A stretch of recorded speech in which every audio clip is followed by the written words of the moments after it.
Hello everyone, welcome back to my channel. Today I'm going to be doing a Friday Reads video in which I talk about some books that I'm currently reading, some books I recently finished, and what I might be reading next. So yeah, let's get into it. So first I will talk about what I'm drinking today. Yet again, another Wren House beer. It is called Spellbinder. It's their staple IPA of sorts. They always have it, usually, in stock. So yeah, it's a good go-to. It's really good. I already know what it tastes like. So yeah, it's great. So let's get into what I am currently reading. I am reading at the moment, I believe, 6 books, which is chaotic, but that's kind of how I like to read. So yeah, I'll talk about each of them that I'm going through right now. I'm almost done with Get a Life, Chloe Brown.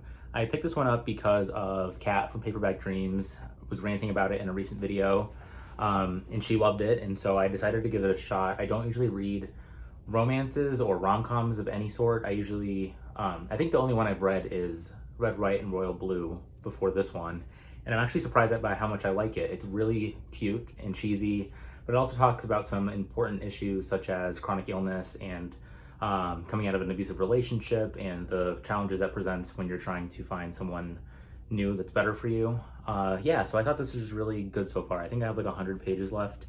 I can't wait to see how it all wraps up. Next, I am halfway through Her Body and Other Parties by Carmen Maria Machado. The other night I finished reading the short story called Especially Heinous, which is based on, I think she took the first 12 seasons of Law & Order SVU. She took the titles of those and she tells it in basically like summaries of those episodes. So as you go through, you realize that there are doppelgangers of Benson and Stabler called Henson and Abler, I believe. And it gets pretty creepy, but I was kind of disappointed by it. I didn't really understand the point of it too much. I thought it was cool and creative, but it might have flown over my head, which is a bummer. But yeah, I still like it. I've liked every story so far. I think the last 2 that I've read, though, aren't my favorites. I like the first 2, The Husband Stitch and Inventory. I thought those were incredible. Mothers was a little bit esoteric as well. I saw some similarities between Mothers and her memoir In the Dream House. But it wasn't my favorite story, I would say. So I'm looking forward to reading the final 4 stories here. I've heard it gets better as it goes along, so looking forward to that. The other night I started The Undocumented Americans. I've only read the introduction so far, so I don't have much to say yet, but I'm really enjoying it. I can tell it's going to be amazing just from like the 3 or 4 pages that I've read so far. I've seen it recommended all over Bookstagram, and so I think this is a great one. I realized I was reading 5 fiction books, and so I realized I wanted to pick up a nonfiction, so yeah, I just decided to give this one a try. So looking forward to this one as well. I'm also about halfway through Homesick for Another World by Ottessa Moshfegh. I do like these stories, but I will say that I prefer her novels. I haven't really come across a short story or novel of hers that I don't like, so that's good. And I can tell that there's a lot of effort put into these short stories, but I found I liked the subject matter of her novels more. So yeah, as of right now, this is probably my least favorite book by her that I've read, but hopefully it picks up in the last couple of stories. I know there's a really popular story here called The Beach Boy, I believe, that I'm looking forward to. I think it's coming up soon for me, so yeah, I will keep you posted on my thoughts on this one. Next, I am reading Mexican Gothic. I'm 104 pages in, so I'm on chapter 10.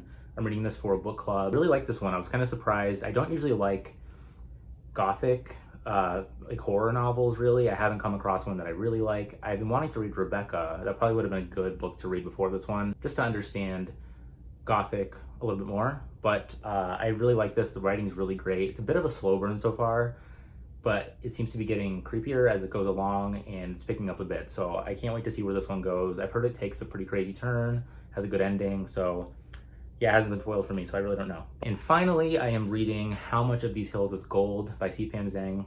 It's incredible so far. I'm only about, I think I'm about like 20% of the way through it, but the writing here is so good. It's essentially a Western, and it follows these 2 young children. I think they're 11 and 12, and their father has died. It's set around the gold rush period, and they are carrying their father's dead body to find places to bury it. And it tackles a lot of heavy things so far. There's one scene involving animal abuse that was really tough to read for me. I can't wait to see where the story goes. I'm reading this one for another book club that I'm in, so yeah, I'll be reading this one shortly, and I really like it so far, despite some heavy things going on in it. But yeah, it's really good. Oh, and I just realized I'm reading all female authors, so that's cool. And so this month I finished or read a couple of books already. I've been having a pretty solid reading month, And the first one is Exciting Times, Benicia Dolan.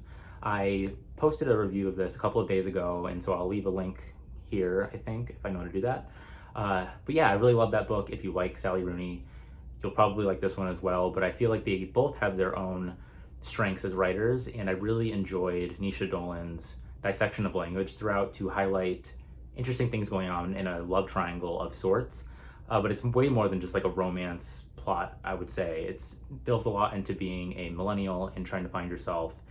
In Ava's case, the narrator, she's finding herself through intricate love triangle. So really like that one. Check out my review if you want to know more about it. I also read Good Talk by Mira Jacob, and it was my first graphic memoir that I've ever read, but I really loved it.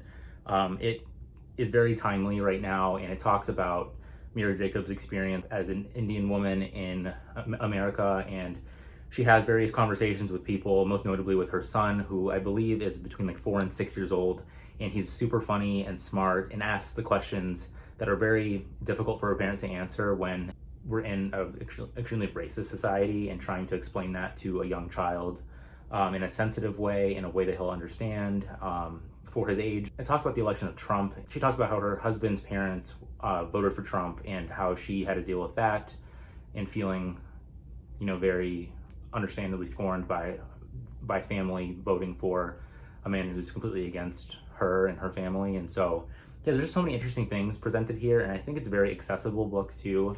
I think this is a great gift for someone maybe you want to, that needs or wants to start thinking about race in America. Sold in this format. Very quick read too, so yeah, highly recommend this one. I want to look out for more graphic memoirs. I don't know of any really, aside from this one. I just picked it up on a whim. But I also listened to Pizza Girl by Kyoung Frazier, and I really like that one. It tells the story of an 18-year-old girl who is a pizza delivery girl, and she ends up becoming obsessed with a woman that she is delivering pizza to, whose child requires pickles to be on his pizza to eat.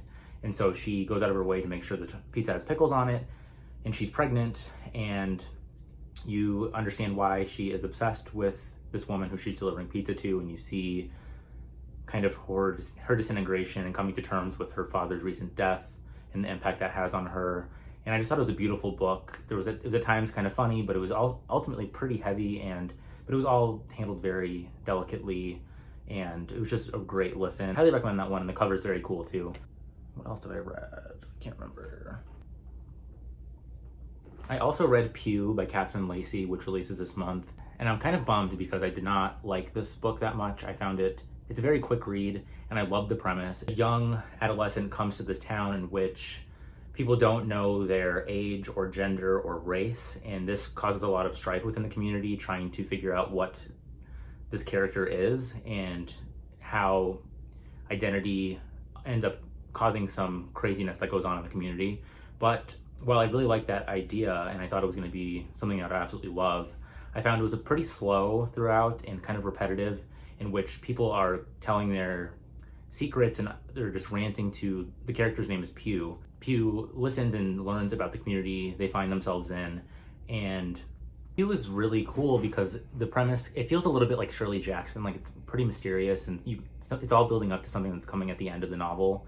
And so I really liked the vibe, but it just didn't completely work for me in execution. I really wish that there was less repetitive storytelling structure throughout, and I'm wondering if the point kind of flew over my head. I don't know, but I don't think it did. So yeah, I was kind of disappointed by this one. I thought the writing was really great, but it just didn't work completely for me. So yeah. On a more positive note, I listened to All Boys Aren't Blue by George M. Johnson, and I really love this memoir. It's a young adult memoir, so it's a little bit more accessible, and I really love that there's a memoir like this that's out now, telling about George M. Johnson's experience being Black and queer and growing up, and he really nicely discusses very complex issues of, oh my God.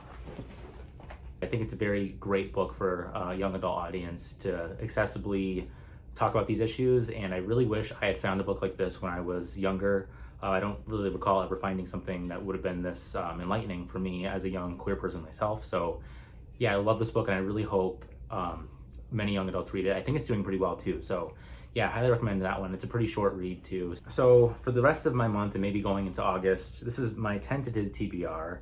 I really want to read James Baldwin's Giovanni's Room. I picked this up recently from my local bookstore and I'm really excited to read this one. I've only heard insanely good things and I've never read James Baldwin before, which is horrible. So yeah, I'm gonna try this one. Looking forward to it. Next, I've been putting off reading Haruki Murakami for so long, but I have a friend who said I would really like Murakami based on his kind of weird out there stories. So I think I'm gonna start with the Wind Up Bird Chronicle.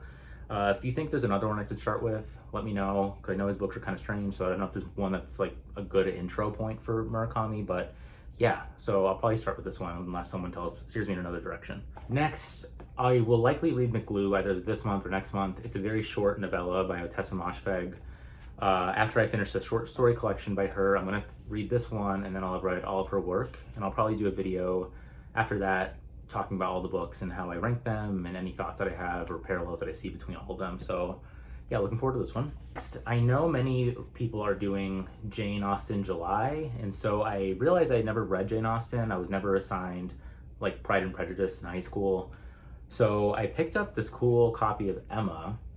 I'm not sure if this is the best book to start with Jane Austen, but I really wanted to read this one. It sounded interesting and this copy was beautiful. So yeah, I'll probably read this one.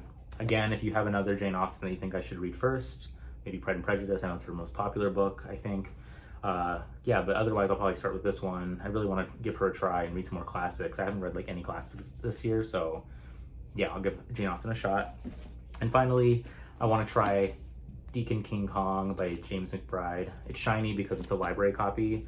I actually got this right before quarantine hit, and so I've had this for months. They let people that were lending books to just keep them.